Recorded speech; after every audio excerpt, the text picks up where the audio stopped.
హన్మకొండలో రెండో విడత బడిబాట ప్రారంభమైంది. గోల్కొండ బోనాల నిర్వహణకు ఏర్పాట్లు మొదలయ్యాయి. ఇలాంటి అప్డేట్స్ తో కూడిన తెలంగాణ టాప్ 9 న్యూస్ చూద్దాం.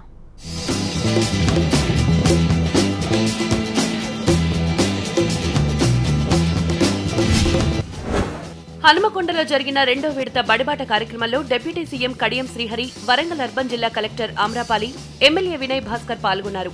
మంత్రి కడియం పాఠశాల ఆవరణలో మొక్కలు నాటారు. ప్రభుత్వ పాఠశాలలో చదివి ఐఐటీ సీట్లు సాధించిన విద్యార్థులకు బహుమతులను ప్రదానం చేశారు. గోల్కొండ బోనాలకు ఏర్పాట్లు చకచకా జరుగుతున్నాయి. వివిధ శాఖల అధికారులతో కలిసి మంత్రి తలసాని శ్రీనివాస్ యాదవ్ గోల్కొండలో పర్యటించారు. భక్తులకు కావలసిన మంచినీరు, విద్యుత్ లాంటి అన్ని వసతులు ఏర్పాటు చేయాలని సూచించారు. ఈసారి బోనాల్లో 400 మంది కళాకారులతో ఉత్సవాలు నిర్వహిస్తామని మంత్రి తెలిపారు. నిజామాబాద్ ఎంపీ కవిత జగిత్యాల జిల్లాలో పలు అభివృద్ధి కార్యక్రమాలకు శంకుస్థాపన చేశారు.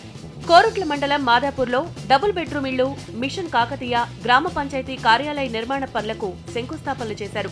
జామీన్ బందీ బీడీ కార్మికులకు జీవనభృతి మంజూరు పత్రాలను అందజేశారు. జీఎస్టీలో బీడీ పరిశ్రమపై పన్ను మినహాయించాలని కోరుతూ నిజామాబాద్లో బీడీ కార్మికులు ఆందోళనకు దిగారు. నగరంలో భారీ ర్యాలీ నిర్వహించిన కార్మికులు అనంతరం కలెక్టరేట్ దగ్గర ధర్నా చేశారు. బీడీ పరిశ్రమపై పన్ను విధించడం వల్ల ఈ పరిశ్రమ మూతపడుతుందని, లక్షలాది మంది బీడీ కార్మికులు రోడ్డున పడతారని వారన్నారు. జాతీయ కార్మిక సంఘాల పిలుపు మేరకు సింగరేణిలో సమ్మె జరిగింది.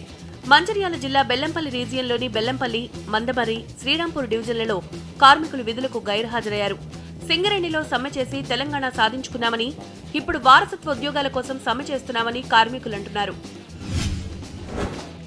ఆవులను అక్రమంగా మినీ వ్యాన్లో కబేళాలకు తరలిస్తుండగా మెదక్ జిల్లా రామాయంపేట మండలం రాయలాపూర్ గ్రామం దగ్గర బజరంగ్ దళ్ కార్యకర్తలు అడ్డుకున్నారు. పోలీసులకు సమాచారం ఇచ్చారు. మినీ వ్యాన్లో నుంచి స్వాధీనం చేసుకున్న గోవులను గోశాలకు తరలించారు. వరంగల్లో ఉద్యోగాల పేరుతో నిరుద్యోగుల నుంచి డబ్బు వసూలు చేస్తున్న ఓ సంస్థ మీద పోలీసులు దాడులు నిర్వహించారు. బాధితుల ఫిర్యాదు మేరకు దాడులు చేసిన పోలీసులు సంస్థ కార్యాలయంలో సోదాలు నిర్వహించారు. కార్యాలయాన్ని సీజ్ చేసి సంస్థకు చెందిన 5 ప్రతినిధులను అదుపులోకి తీసుకున్నారు. గండిపేట మండలం నార్సింగ్ పోలీస్ స్టేషన్ పరిధిలో ఉన్న రాజ్ పుష్ప అపార్ట్మెంట్ మీద ఏసీబీ అధికారులు దాడులు జరిపారు. రమేష్ రవిచంద్రారెడ్డి అనే మేడ్చల్ సబ్ రిజిస్ట్రార్ తమ్ముడికి చెందిన ఇంట్లో సోదాలు జరిపారు. ఎవరినీ లోపలికి రానియకుండా తనిఖీలు నిర్వహించారు.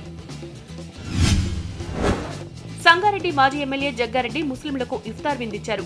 ఈ విందులో సంగారెడ్డికి చెందిన అనేక మంది ముస్లింలు పాల్గొన్నారు. ఈ సందర్భంగా జగ్గారెడ్డి మాట్లాడుతూ హిందూ ముస్లింలు సోదరభావంతో మెలగాలని కోరుకున్నారు. తాను అన్ని మతాలను సమానంగా గౌరవిస్తానని, ప్రతి పండుగ జరుపుకుంటానని అన్నారు.